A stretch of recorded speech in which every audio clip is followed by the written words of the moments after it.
باب افضل الجهاد كلمة عدل عند سلطان جائر. حدثنا القاسم بن دينار الكوفي حدثنا عبد الرحمن بن مصعب ابو يزيد حدثنا اسرائيل عن محمد بن جحادة عن عطية عن ابي سعيد الخدري رضي الله تعالى عنه ان النبي صلى الله عليه وسلم قال ان من اعظم الجهاد كلمة عدل عند سلطان جائر.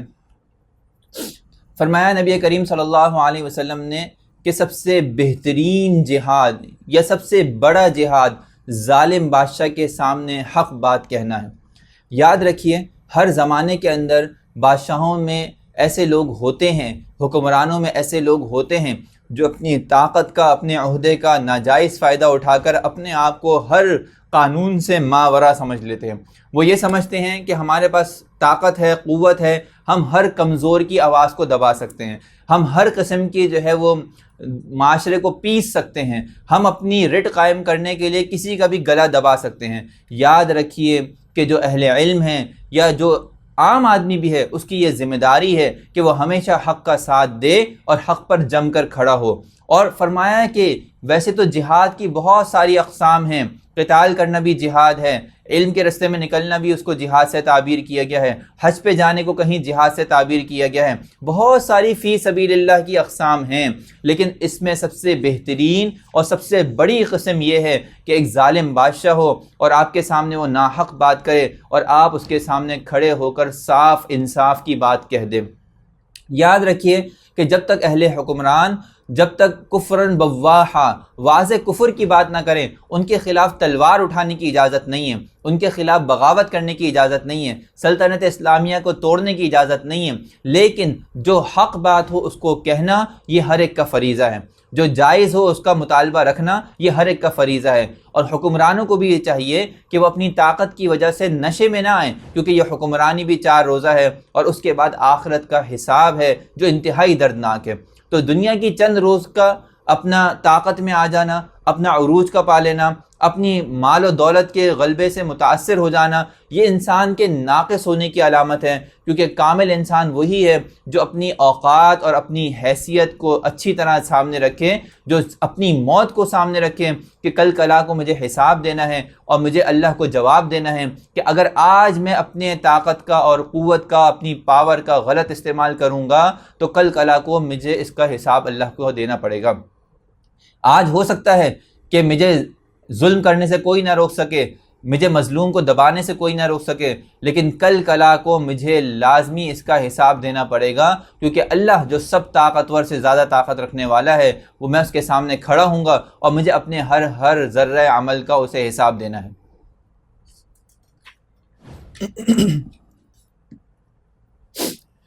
باب سؤال النبي صلى الله عليه وسلم ثلاثا في أمتي. حدثنا محمد بن بشار قال حدثنا وهب بن جرير قال حدثنا أبي قال سمعت النعمان بن راشد عن الزهري قال عبد الله بن الحارث عن عبد الله بن خباب بن الأرط عن أبيه قال صلى رسول الله صلى الله عليه وسلم صلاة فأطالها فقالوا يا رسول الله صليت صلاة لم تكن تصليها.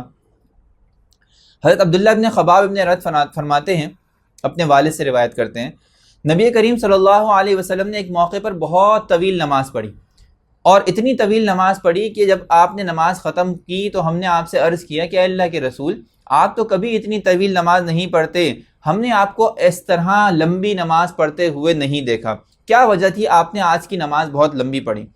قال اجل انہا صلاۃ رغبۃ ورہبہ. فرمایا کہ یہ بالکل صحیح کہہ رہے ہو، لیکن آج جو میں نے نماز پڑھی ہے یہ بڑی ہی امید اور خوف کے درمیانی نماز تھی، یعنی بڑا مجھے اس میں اللہ تعالیٰ کا خوف بھی تھا اور مجھے اللہ تعالیٰ سے بڑی امیدیں بھی تھیں. میں نے اللہ تعالیٰ کے سامنے کچھ مطالبے رکھے تھے اور مجھے اس بات کا خوف بھی تھا کہ سارے مطالبے رد کر دیے جائیں، اور اس بات کی امید بھی تھی کہ اللہ میری سارے مطالبوں کو، میری ساری دعاؤں کو قبول کر لیں. تو اس لیے میں اس نماز کو بہت لمبا کر کے خوبصورت کر کے پڑھ رہا تھا تاکہ اللہ تعالیٰ میری باتوں کو قبول کر لیں. وہ کیا باتیں تھیں جو اللہ کے رسول صلی اللہ علیہ وسلم نے اللہ کے سامنے رکھی اور ان سے مطالبہ کیا کہ یہ پوری کر دی جائیں؟ تو اللہ تعالیٰ نے ان میں سے 2 باتوں کو قبول کر لیا اور ایک بات کو رد کر دیا. انی سألت اللہ فیہا ثلاثا فاعطانی اثنتین ومنعنی واحدتا. میں نے اللہ تعالیٰ سے اس نماز میں 3 مطالبے کیے تھے، اللہ تعالیٰ نے مجھے اس میں سے 2 عطا کر دیے اور ایک سے مجھے روک دیا. سألتہ اللہ یہلک امتی بسنۃ فاعطانیہا. میں نے اللہ سے مطالبہ کیا کہ اے اللہ میری اس امت کو کبھی ختم مت کرنا، ایسا کوئی طوفان، ایسا کوئی عذاب، ایسی کوئی قوم یا ایسا کوئی ان کے اوپر آفت نہ آئے کہ جس سے، ایسا کوئی قحط ان کے اوپر نہ آئے کہ جس سے جو ہے یہ ایک دم ختم ہو جائیں سارے کے سارے۔ کیونکہ بعض قومیں پیچھے زمانے میں ایسی گزری ہیں کہ جن کو ایک ہی لمحے میں ایک ہی عذاب سے اللہ تعالیٰ نے بالکل نیست و نابود کر دیا۔ قوم لوط کو دیکھ لیں، اٹھا کر ان کو آسمان سے نیچے پھینکا اور زمین کے اندر دھسا کے ختم کر دیا۔ اسی طرح بہت سارے اقوام ہیں جن کا بالکل نشان ہی اللہ تعالیٰ نے مٹا کر رکھ دیا، ختم کر کے رکھ دیا۔ تو اللہ تعالیٰ کے رسول صلی اللہ علیہ وسلم نے اس امت کے لیے دعا کی، اور آج تک یہ امت بڑے بڑے قحط سے، بڑے بڑے خوش سالی سے اور بڑے بڑے جو ہے عذاب اور آفات میں ہونے کے باوجود بھی یک بارگی مکمل ختم نہیں ہوئی۔ تو اس کی وجہ اللہ کے رسول صلی اللہ علیہ وسلم کی ہمارے لیے یہ دعا ہے۔ تو میں نے اللہ سے یہ دعا کی کہ اے اللہ میری امت کو جو ہے وہ اس طرح قحط سے یا یک بارگی کسی عذاب سے ہلاک نہیں کیجیے گا۔ اللہ تعالیٰ نے میری اس دعا کو قبول فرما لیا۔ وَسَأَلْتُهُ أَلَّا يُسَلِّطَ عَلَيْهِمْ عَدُوًّا مِّنْ غَيْرِهِمْ فَأَعْطَانِيهَا، میں نے اللہ سے سوال کیا کہ میری امت پر کبھی کوئی ایسی قوم مسلط نہیں کیجیے گا کہ جو ان کو جڑ سے ختم کر دے۔ یعنی بہت ساری قومیں ایسی بھی ہیں کہ جنہوں نے زمانے ماضی کے اندر دیگر اقوام کو بالکل ملیہ میٹ کر کے ختم کر کے رکھ دیا۔ تاتاریوں نے کتنی قوموں کو دنیا سے مٹا کر رکھ دیا۔ اسلام کو مٹانے کے لیے بھی انہوں نے پورا زور لگایا، پورے عالم کے اندر باقاعدہ کھوپڑیوں کے مینار بنائے، علاقوں کے علاقے خالی کر دیے، نہ مرد کو چھوڑا، نہ عورت کو، نہ بچے کو، نہ بوڑھے کو، کسی کو نہیں چھوڑتے تھے جس علاقے میں جاتے تھے۔ کوشش ان کی یہ تھی کہ اسلام کو بالکل مٹا کے ختم کر دیں۔ ایک وقت ایسا بھی تھا کہ عراق میں، کوفہ میں، بغداد میں ایک ایک دن میں 3-3 لاکھ، اور علامہ ابن کثیر رحمۃ اللہ علیہ تو فرماتے ہیں کہ بعض علاقوں میں 16 لاکھ افراد کو قتل کر دیا گیا، ختم کر دیا گیا۔ اور باقاعدہ ان علاقوں کے اندر سوائے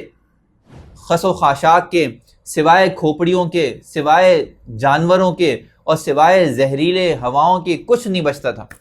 لیکن اس کے باوجود بھی اللہ تعالیٰ نے اس امت کو برقرار رکھا۔ یہ محض نبی کریم صلی اللہ علیہ وسلم کی ہمارے لیے دعائیں ہیں کہ اللہ نے کبھی بھی کسی قوم کو ہمارے اوپر ایسا مسلط نہیں کیا کہ وہ ہمیں جڑ سے اکھاڑ پھینکے، سبھی ختم کر کے رکھ دے۔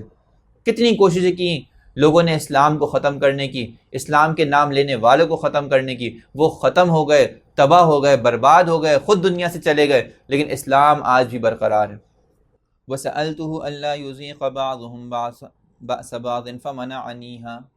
اور میں نے تیسری چیز جو اللہ سے مانگی تھی وہ یہ مانگی تھی کہ اے اللہ میری امت آپس میں تفرقے کا اور لڑائی جھگڑے کا شکار نہ ہو۔ اللہ تعالیٰ نے مجھے اس سے روک دیا، یعنی میری اس دعا کو قبول نہیں کیا۔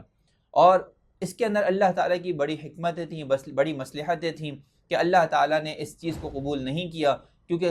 بعد میں یہ واقعات پیش آئے، بعد میں مسلمانوں کی قومیں ایک دوسرے سے ٹکرائیں، بعد میں مسلمانوں نے ایک دوسرے کے گلے کاٹے، وہ فتنے کا باعث بنے۔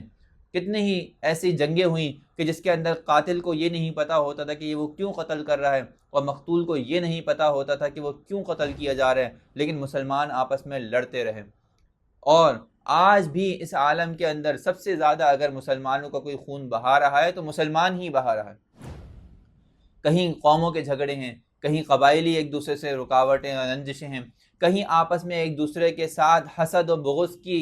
وجوہات ہیں، کہیں ایک دوسرے پر غلبہ پانے کا چکر ہے۔ جیسے کہ ہم نے بہت ساری جنگیں فاطمین کی، بنو امیہ کی، بنو عباس کی، اور اسی طرح سلطنت عثمانیہ کی اور سلطنت مغلیہ کی، آپس میں ایک دوسرے کو کاٹنے، پیٹنے، ایک دوسرے کو مارنے میں، صرف اس وجہ سے کہ میری سلطنت اور میرا جو ہے حکومت اور میری جو ہے بادشاہت وسیع ہو جائے، اس کے لیے مسلمانوں نے ایک دوسرے کو مارا۔ تو اللہ کے رسول صلی اللہ علیہ وسلم نے پوری کوشش کی کہ اللہ ان کی یہ دعا بھی پوری کر دیں، اللہ تعالیٰ ان کو یہ چیز بھی عطا کر دیں، لیکن اللہ تعالیٰ کی اپنی ہی مصلحت تھی، اللہ تعالیٰ نے اس دعا کو قبول نہیں کیا۔